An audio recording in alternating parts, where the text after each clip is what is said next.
Show guys, welcome back to Speaker Now. I'm still your boy Taylor DJ. So today sibuye ne-album entsha sha. Siphethe insizwa yale imnambithi uMenzi. So uMenzi ubuye ne-album le surprise ade singayilindele laphana. I-album inengoma nje eziwu-14, imnandi nje kakhulu iseneviki elilodwa iphumile. And laphana ku-art cover khona abafana abangakubo laphana abafake ngaphandle ke. I think abafana azama ukuba promoter ke laphana. So ngilalele ke album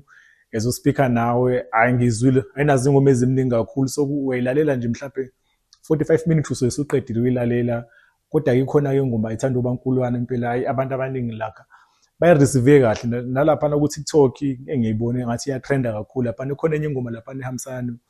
nenkosi yamagcwama lapha ingoma ebizwa ngevuma lapha so yona nje ingoma engathi ngihlaba umqhwele kakhulu nami because azikho ningi kakhulu ingoma mhlawumbe engiyithandile ngoba mina i-album engisagxile kuyona kakhulu ile kade ikhiphe ngoDisemba hayi leyo isemnandi ke namanje I think leyo album nje isadinga mhlawumbe ukunikeza isikhathi ukuthi ingaphazanyiswa ngoba hayi inengoma eningi kakhulu ezama hit song nengoma eziningi kakhulu ezine message but lena I think i-project akayikhiphile ukuthi i-develop labafana bakhe laphana uyenzile lento akazama ukuyenza ngabo but khona into eshoda amolela la ngoDisemba nale angazi but ngiyithandile leyo ngoma ivuma ikhona igama nale enegama lesihloko se-album le ezohlala naye emnandi ngibone nangama numbers ehamba futhi abantu abaningi bayi-enjoy ibe khona le ngoma engikhaze kakhulu laphana ikhuluma ngabo Ice Boy ke labantu abavamise ukuhlala nabantu abanemali belo bethunya ama ice laphana ine message enkulu ke leyo ngoba uthi sinabangani abanemali but abasizi ngalutho nje kunalokho basithuma ama ice laphana ke so yazi abantu abayigwili ke bayathanda ukuthi mabe sebenemali bebe nabantu abahlala nabo but bengabaxhasi ngalutho ngemali yabo ke wathi so thini ke imali yabo ke le ikhona enye ingoma akayibhalele labo sisi laba abathandana amadoda ashadile laphana abathi bebuya khona emendweni bathi bona hayi awuzamile umjolo bakwenze wonke manje ke bona hayi ba right bona bafune umuntu ozana uthando kunalokho bafuna bona laba baganile because sebebuya khona ngale babonile ukuthi no hayi ayikho into ethini ngale emjolweni so bafunela nje umuntu oza nama benefits lapho I think ingoma edeep ke bazoyithanda labantu abawomakhwapheni leyo uMenzi kuhleze benzela ingoma ke nje uma check nje ama numbers amenza aphezulu kakhulu ngoba abantu besifazane lapha so i-album nje nayo hayi inazo lezo ngoma leyo ngithandile kodwa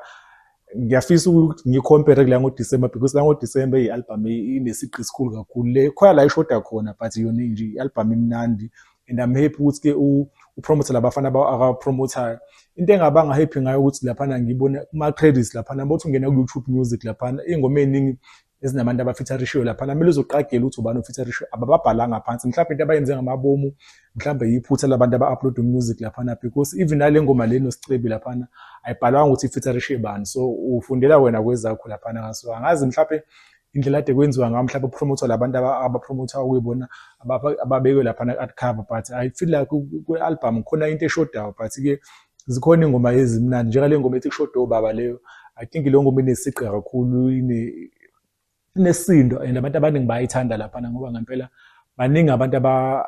abasiqhoshela ngomcebo wasemakubo kanti abawenzela ngalutho so nami le ngithe mangizwe ngathi ngempela yazi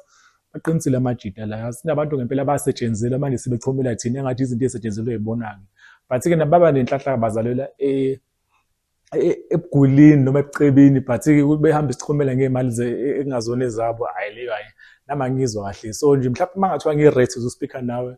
ngayinikeza mhlawumbe u7 out of 10 mina namanje ngisasho ngisaphinda namanje ngisamile istika kule album ngoDisemba la ngoDisemba la 9 ethu namaqhubu inamandla namanje ingoma nje le top time ngoba ngisalela almost every day because yaye ngihlabe kakhulu umqhwele namanje ngisasho but inale sithandile ibe surprise and ama numbers ungabonela iyaperforma because sikhona ingoma eseziwa reachile 1 million views lapha na YouTube ama numbers aku Spotify nakwezinye indawo anginawo but ilawo ngisagxile kuona so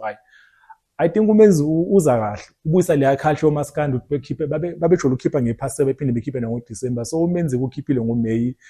nangoDisemba salindele ukuthi uzokhipha ke engasilindisa unyaka wonke ke but nje ngihappy ukuthi ngizwe umusic wamaskandi uphuma kanje kulonyaka yasho ukuthi umaskandi unayo idemand ekhona la kwimarket and